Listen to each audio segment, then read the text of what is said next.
ठाकरे बंधूंची सभा झाल्यानंतर पक्षपाती असलेल्या मराठी मीडियानी असं वातावरण निर्माण केलं की झालं, संपलं, भाजपा संपला, एकनाथ शिंदे संपले. राज ठाकरे यांचं भाषण इतकं तेजस्वी, प्रक्षोभक, घणाघाती, तोफ गडगडली, उद्धवजी धडधडली, छाती धडधडली असं नाही म्हणत, तोफ धडधडली. आता काय राहिलं? एकतर्फी निवडणूक. काय नाही, ठाकरे आले, मुंबई महापालिकेत महापौर बसला शिवसेनेचा, मनसे 50-60, ठाकरे 70-80. चालले 125-150च्या पुढे 114 लागतायत मुंबई महापालिकेमध्ये. 227 आहे, 114 लागतात. कुठे 114ची बात करता? एका सभेने रंग पालटला. बघा तुम्ही चॅनलवर बघा, चॅनलचे अँकर बघा काय बोलतायत. बोलत होते होते होते होते. पेपरवाले बघा, जिंकली जिंकली मुंबई जिंकली. पण मग ही हवा किती काळ टिकली? 24 तास पण नाही टिकली.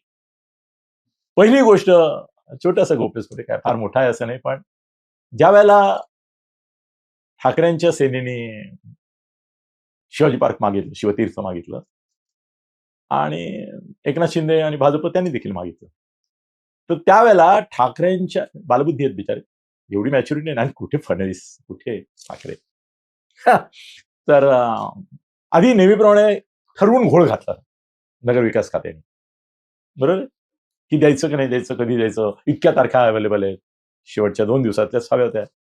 मग त्यांनी काय केलं की ठाकरेंना असं दाखवलं की तुम्हाला मान देतोय आम्ही, चला तुम्हाला किती तारखा हव्या, तुम्ही या 2 मागितल्यात ना, चला पहिली जी तारीख तुम्ही मागितली ती तुम्हाला देऊन टाक, बरोबर. त्याप्रमाणे आदल्या दिवशी झाली ठाकरेंची सभा. आता हे जर उलटं झालं असतं की आधी फडणवीस आणि शिंदेची सभा झाली असती आणि नंतर ठाकरे बंधूंची झाली असती, तर शिंदे आणि फडणवीस जे बोलले त्याचा प्रतिवाद प्रतिघात ठाकरे बंधू करू शकले असते. पण फडणवीसांनी आणि शिंदेनी रचनाच पहिल्या दिवसापासून अशी केली की ठाकरेंची सभा आधी होती. त्यांना काय बरळायचं आहे, काय ओकायचं आहे ते ओकू दिलं, त्याला काय बोलायचंय ते बोलू दिलं. ठीक आहे, टीव्हीवाल्यांनी आणि मराठी मीडियानी सुपारी घेतलेली आहे ज्यांनी त्यांनी, जवळजवळ 80-90% आहेत ते लोक. त्याची कारणं वेगळी आहेत, ती बोलतो मी नंतर.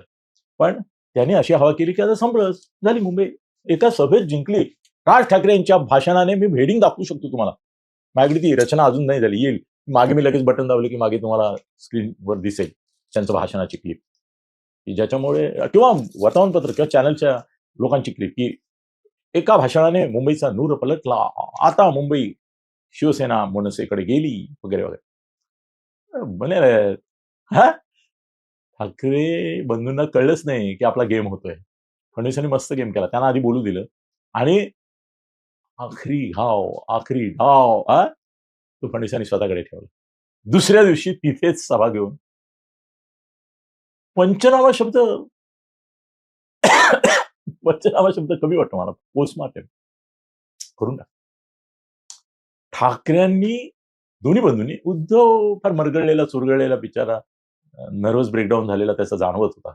पण त्याला आतून कळलेलं होतं की हे जरी मीडिया फुगा फुगवत असला तरी 15 तारखेला हा फुगा फुटणार आहे. हा मीडिया, मराठी मीडियातले 90% लोक ते हवा भरून भरून भरून हे एवढंच, हे एवढा मोठा फुगा करून दाखवत आहेत. पण त्याला 15 तारखेला मतदार टाचणी लावणार आहे, ते त्याला माहिती आहे. त्यामुळे तो नर्वसच होता. पण राजचं मला कौतुक वाटतं नेहमी. परिस्थिती कशीही असो, त्याची मनस्थिती उत्तेजित असते.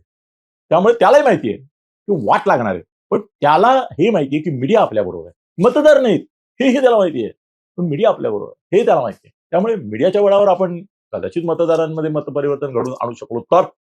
ते दणक्यात भाषण केलं आणि प्रत्येक मुद्दा असा मांडला की त्यावेळेला लोकांना तो बिनतोड वाटला. आहा आहा, काय बोलतायत राज ठाकरे, काय घाव घातलाय, काय आघात केलाय. पण गंमत अशी की फडणवीस ती मुलाखत, त्यांची ती जी सभा आहे तिची युट्यूबवर पूर्ण व्हिडिओ पाहणार, एकनाथ शिंदे पाहणार, हे मला माहिती होतं. त्यांचं प्लॅनिंग काय मला माहिती होतं. माहिती होतं मला, म्हणजे आणखीनही त्यांचे जे मित्र आहेत त्यांनाही माहिती असेल सगळ्यांना. मी आपलं सांगतोय की त्यातला एक एक मुद्दा आहे ना, तसा पिंजून पिंजून काढणार आणि धरून धरून त्याचं डिसेक्शन करणार. सायन्सची मुलं असतील त्यांना ते माहिती असेल की त्यांना उंदीर, झुरळ वगैरे असं काय प्राणी देतात आणि त्यांचं डिसेक्शन करतात. तसं एकेका मुद्द्याचं डिसेक्शन फडणवीस आणि शिंदे करणार दुसऱ्या दिवशी. त्यांनी ठरवलेलं होतं. त्या गेमला हे बळी पडले, हे बोलले. आणि मग अदानीपासून जेवढे मुद्दे त्यांनी उपस्थित केले त्या प्रत्येकाची वाट लावली. कोणी? फडणवीसांनी. शिंदेंनी थोडंसं सोबर भाषण केलं, आपल्या विकास कामांवर त्यांनी भर दिला.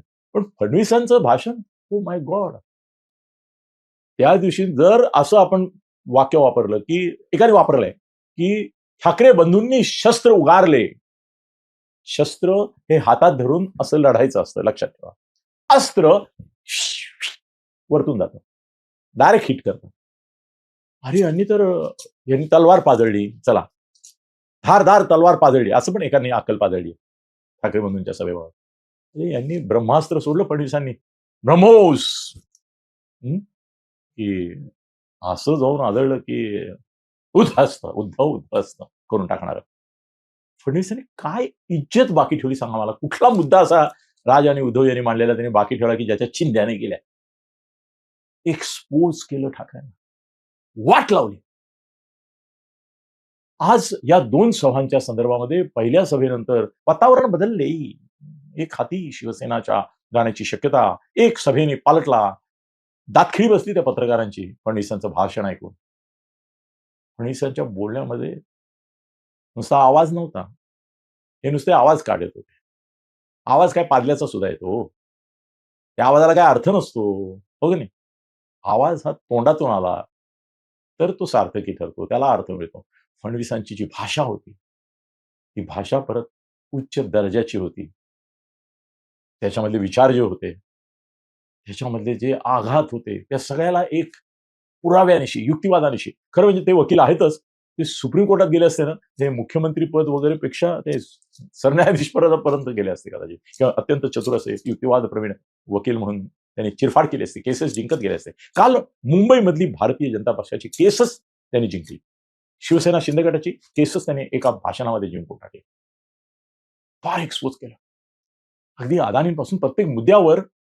आणि त्याच्यात परत त्यांनी दाखवून दिलं की भारतीय जनता पक्ष आणि ठाकरेंनी उपस्थित केलेल्या प्रश्नाचं उत्तर देताना त्यांनी मुंबईच्या प्रत्येक समस्येवरचं उत्तर हे केंद्रात भाजप, महाराष्ट्रात भाजप, मुंबईत भाजप आणि शिवसेना शिंदे साहेबांची, हे कसं उत्तर आहे, एव्हरी प्रॉब्लेम सोल्युशन हे आहे, हे पटवून दिलं.